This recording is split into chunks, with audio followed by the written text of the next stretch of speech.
This is Oldecam, and today And this is not a spring chick. And today we're talking about the future of healthcare in this country, using Hollywood, which is way to the left, as an example. Why would Hollywood be an example? Okay, Hollywood's pulling the plug on a hospital for its own because it's too expensive to operate. What? Yeah. But what was the name of the hospital? It basically is the motion picture home. Oh, where all the actors go. Yeah. Anybody know Leslie Nielsen? Mm-hmm. Gene Herschel, who the Gene Herschel Award for is named for, is Leslie Nielsen. I think his grandfather. Oh, really? Yeah. Leslie Nielsen's mother married a Canadian, and she married a Maori and moved him as far into Canada as they possibly could, so that he wouldn't go into the entertainment business. So he wouldn't go into the entertainment business. And guess what? You know, he's far worse. Okay, we put it this way. You seen that obnoxious whoopee cushion that Mr. Nielsen uses at the time? That's Gene Herschel. But in 1940, Gene Herschel purchased 48 acres of walnut and orange groves in the far reaches of the San Fernando Valley for a hospital to be run by the Motion Picture Relief Fund. 48 acres? 48 That's a acres lot. worth an ungodly amount of money. The Woodland Hills Hospital was finally completed in 1948. Among the people attending were Robert Young, Shirley Temple, Ronald Reagan, and Herschel, Wow. who was probably best known, for the special Oscar recognizing charitable work. There's the Gene Herschel Award. I mean, it's a very thing to be very proud of.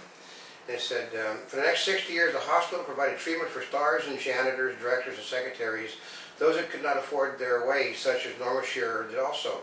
Those who were broken, and there were many in the topsy-turvy feeling were taken care of.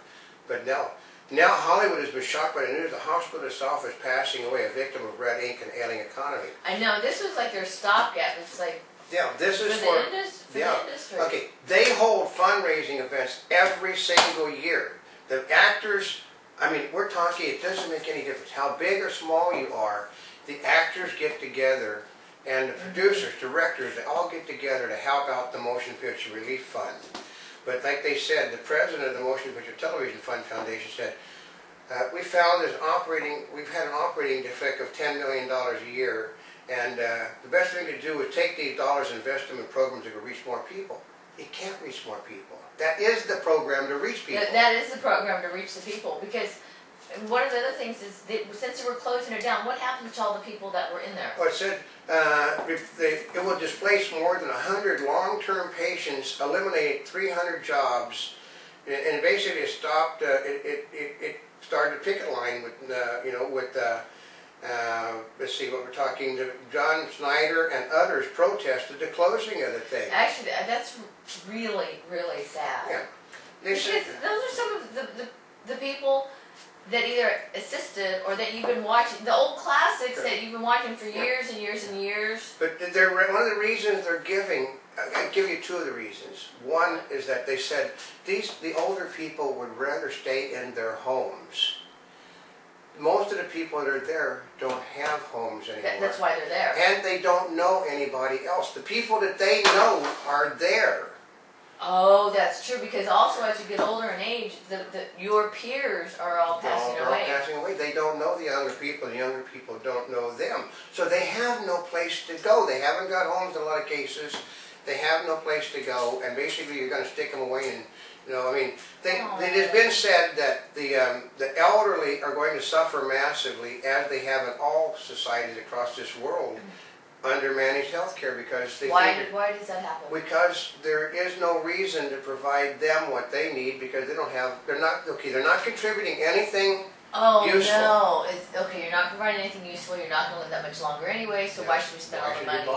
Whereas a young person, if you throw the money you'd be using on the older person at the younger person, you might actually return the younger person into a useful person. And you might be able to help more younger people. That's right. Oh, that's really sad. Problem is, folks, that's where we're going. The majority of the people in our country are senior citizens. The majority of us are senior citizens. We'll keep this quiet, but guess who is approaching that age category? You're already there. Oh, okay. It's Monty we're talking about, but Yes, I'm very close to becoming a senior citizen. I know. I did it. Somehow they don't. I know they don't associate this figure with that. It's called. You don't have to be. You know, you don't have to look like. I mean, I like Barbara Bush, but you don't have to look like Barbara Bush and be a senior citizen. You could look. I mean, I'm pretty far off. No, but you're getting closer every year. Let's put it this way: you're closer that direction than you are to Vanessa Huggins. Something, Vanessa Huggins, who's a teenager. But like what Snyder says.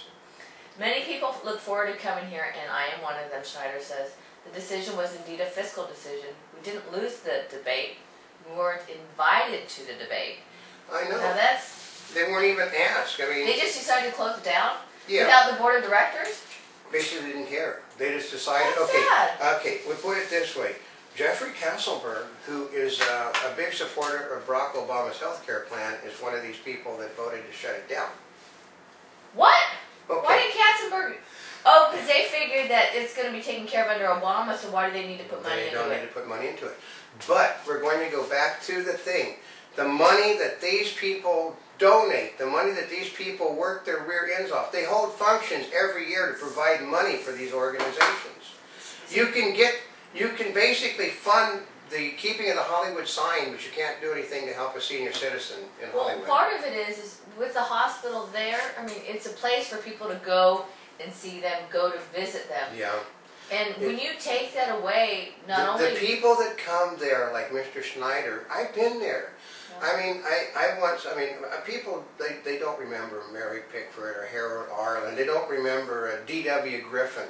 They don't remember a lot of the major stars that would simply be there visiting people that were ill there. I mean, you could go in and see a Cary Grant, a Clark Gable, and Errol Flynn walking around talking to people that they remember, because it is where you go to honor the people that were there before. Yeah. It's the only place on earth, because... And without a place like that, there's no place it just kind of disappears. They'll be forgotten. I mean, we're talking, Johnny Weissmuller was there. Mary Pickford was there. Chester Conklin was there. Basically many major stars ended up. Mary Astor was there. Mary Astor's family, the Astor, Rudolph Astoria, they had ungodly amounts of money. I think Patrick Knowles was there.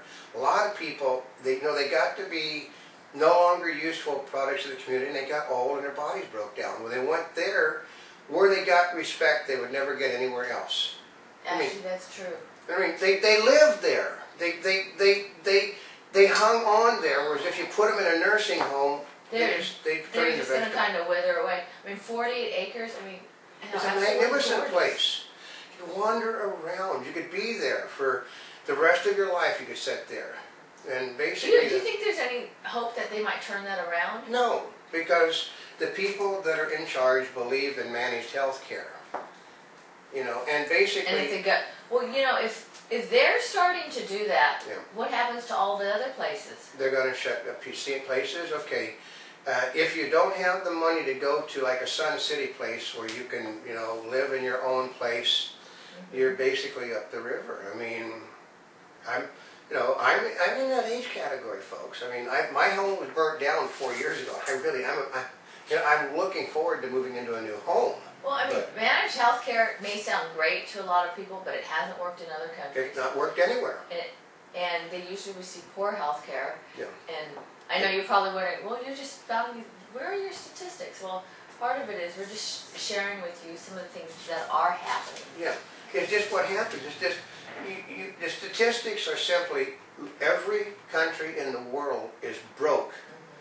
But ours because of their health care. And it's not because why the Canadians come here for It's health. not because they don't have health care, it is because they have managed health care. Managed health care means that the government decides what you should be getting. If you're not going to be, in a lot of countries, if you're not going to be a productive member of society, the health care shuts down on you. Really? Yeah.